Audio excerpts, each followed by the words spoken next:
Bersyukurlah atas kesehatan, karena sering sekali orang sibuk mencari harta dan melupakan kesehatannya. Giliran hartanya terkumpul, badannya udah sakit, alias tidak bisa dinikmati.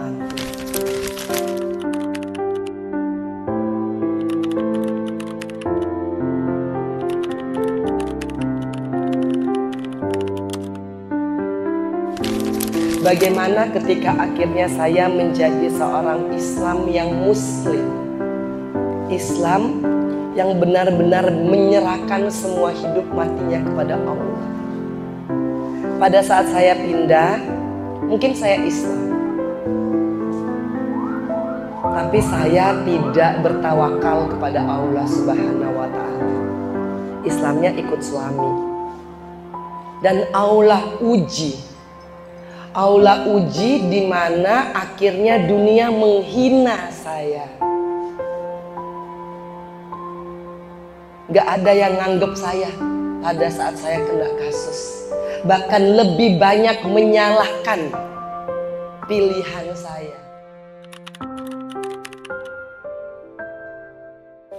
Alhamdulillah, Masya Allah, dari beliau yang mu'alaf dan sampai bisa hafal Al-Quran dengan di dalam penjara karena merupakan ujian, dan alhamdulillah sekali padahal dari keluarga yang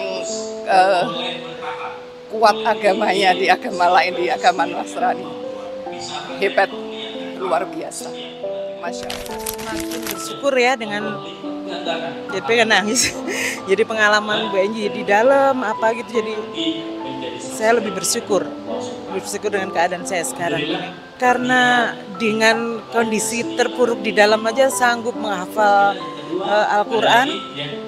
Saya yang nyaman di rumah dengan segala kebahagiaan malah kayaknya belum bisa jauh dengan Bu Enji. Ketemu Pak Enji baru kali ini, Masya Allah, tapi saya mengikuti perjalanan hidupnya sudah dari sejak Mbak Enji jadi Putri Indonesia. Kalau menurut saya, sepanjang saya mengetahui banyak sekali tausiah, kemudian banyak orang berbicara tentang hijrah. Ini benar-benar berbicara tentang hijrah yang sesungguhnya. Rangkuman dari banyak buku hijrah ini yang dibicarakan Mbak Enji ini, Masya Allah. Mbak Enji ini berjuang selama 10 tahun hidupnya itu benar-benar jadi hikmah buat kita, mengingat manusia itu seperti apa ya, kita ingat Allah aja lah gitu. Air mata saya keluar itu karena Mbak Enji berbicaranya benar-benar dari hati.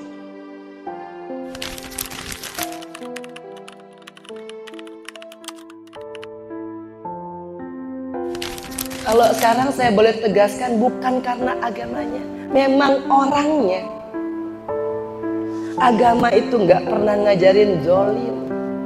Agama itu nggak pernah ngajarin jahat, ngambil hak orang lain, nipu orang, bohongin orang. Itu nggak ada dalam setiap agama apapun. Orangnya. Makanya hati-hati kalau kita mengatakan saya beragama Islam, tapi outputnya kita tidak Islami. Allah kasih ujian. Ujiannya itu nggak tanggung-tanggung, Masya Allah. Dimulai dengan ditinggal meninggal suami. Padahal ini yang saya perjuangkan loh. Mas Aji itu yang saya perjuangkan. Sampai saya berpindah, kok Allah ngambil. Kalau kita bernalar dengan iman kita, ternyata karena Allah betul-betul ingin menetapkan keyakinan seorang Angelina Sondak bahwa apapun kata dunia ini, Allah tidak akan meninggalkanmu. Beliau menginspirasi beberapa cerita tentang kehidupan beliau yang sungguh saya baru tahu. Hari ini kami mendapatkan suatu keberkahan dengan hadirnya beliau melalui safari dakwah Bunda Angelina Sondak. Semoga setiap perjuangan Bunda selalu diberkahi oleh Allah, selalu semangat dalam mensiarkan Islam yang baik dan benar. Alhamdulillah, saya senang sekali, antusias sekali ikut kajian ini. Ada Bunda Angelina Sondak yang sangat menginspirasi kami, terutama saya pribadi. Kemudian berbagi pengalaman hidup yang Masya Allah sekali, membuat haru, terutama bagi saya. Sangat tabah beliau dengan ujian Allah, yakin bahwa Allah tidak akan pernah menguji umatnya di luar batas kemampuannya, dan alhamdulillah semua akan berbuah manis. Kemudian yang kami dapatkan selain itu, diajak berbagi kebaikan dengan memberi infak terbaik kami, insya Allah mengharap ridho pada Allah untuk menyumbangkan Al-Quran di Lombok.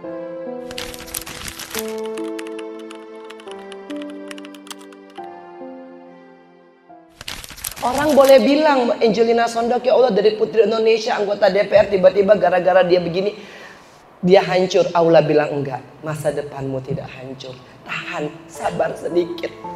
Biarin, puas-puasin orang ngomong apa-apa, biarin.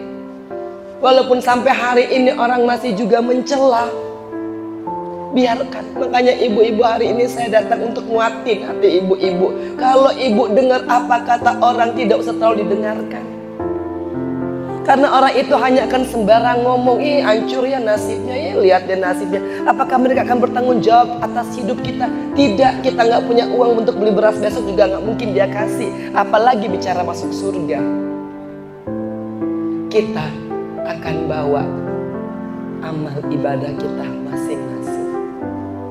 Dan kenapa Allah memisahkan saya dari dunia? Masuk penjara kan terpisah nih dari teman-teman, terpisah dari keluarga. Sebenarnya Allah cuma pengen melatih supaya engkau beriman, sungguh-sungguh beriman kepadaku. Allah kasih ujian. Kalau saya janji, kata Allah, kalau saya janji saya tidak akan pernah meninggalkanmu. Saya tidak akan pernah meninggalkanmu. Karena Allah tidak pernah tidak menepati janji. Allah selalu menepati janji. Allah selalu ngabulin doa kita.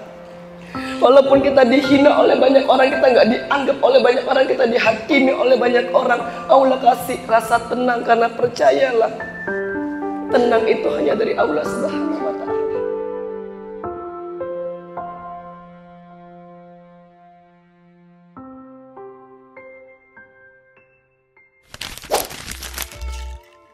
Assalamualaikum warahmatullahi wabarakatuh. Jadi tujuan utama Sahur Dakwah ini di Kota Malang adalah satu, kita ingin silaturahmi. Jadi Mbak Enji ingin dakwah di seluruh pelosok Indonesia sebenarnya. Nah kali ini kita di Malang. Itu yang pertama. Yang kedua, kita mengajak semua jamaah kaum muslimin yang ada di Malang untuk bersama-sama ikut program kita. Program apa? Program yayasan kami adalah mencetak 1 juta penghafal Al-Quran seluruh Indonesia, di mana cita-cita itu dulu pernah disematkan oleh almarhum Syekh Ali Jabir. Jadi kami meneruskan cita-cita beliau. Wah luar biasa.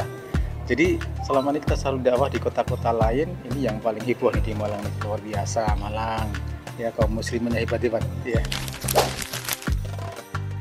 Malang kota dingin yang jelas, sejuk. Kalau dingin sejuk itu kehadiran tentram tentunya. Nah dengan ketentraman itu saya lihat ini luar biasa. Ini masyarakat Malang juga orangnya santun-santun semua. Jadi kita jadi betah-betah nih di Malang nih. Insya Allah nanti mungkin ada Safadilah kedua ya Malang ya, Insya Allah ya. Kami berusaha kepada masyarakat seluruh muslim masyarakat di Malang bahwa yuk kita ini Safari Dakwah dalam rangka program untuk membumikan Al-Quran. Dengan cara apa? Kita ada program mencetak 1 juta penghafal Al-Quran. Yuk, bagi semua muslim di Malang, jangan tinggalkan Al-Quran. Mulai sekarang hidup selalu dengan Al-Quran. Dibaca setiap hari kita baca seperti yang Ustadzah Angelina Sondak mintakan di setiap titik untuk dakwahnya itu. Jadi kita sampai dakwah dengan Mbak Enji ini ke seluruh Indonesia. Ya besok nih bulan depan ini kita di Surabaya, nanti bulan lain lagi mau di Gresik, ada lagi di Lombok nih Januari di Lombok dan seterusnya. Jadi di seluruh Indonesia insya Allah kita akan kita tempati untuk Safari Dakwah. Kalau harapan saya dakwah ini harus terus berlanjut. khususnya di berbagai daerah ya.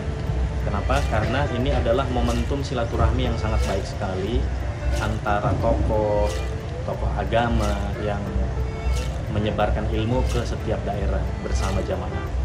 Jadi melalui kegiatan safari dakwah ini harapannya terus berkelanjutan, bersilaturahmi, mensyiarkan Al-Quran, berdakwah pada seluruh wilayah yang ada di Indonesia ya, untuk apa? Untuk berbagi pengalaman, berbagi ilmu ya, sharing dan lain sebagainya, sehingga mudah-mudahan masyarakat, jamaah mendapatkan ilmu yang mungkin belum pernah sebelumnya didapat, atau mungkin pengalaman yang belum pernah didapat, sehingga dengan kegiatan safari dakwah ini menghadirkan pengalaman, menghadirkan ilmu yang baru, insya Allah bermanfaat, dan insya Allah juga menjadi amal jariah untuk Bunda Enji dan juga para kru-krunya dan tim-timnya, insya Allah mudah-mudahan berkah. Terima kasih Kota Malang, semoga kami bisa datang kembali untuk mensyiarkan agama di kota ini. Terima kasih.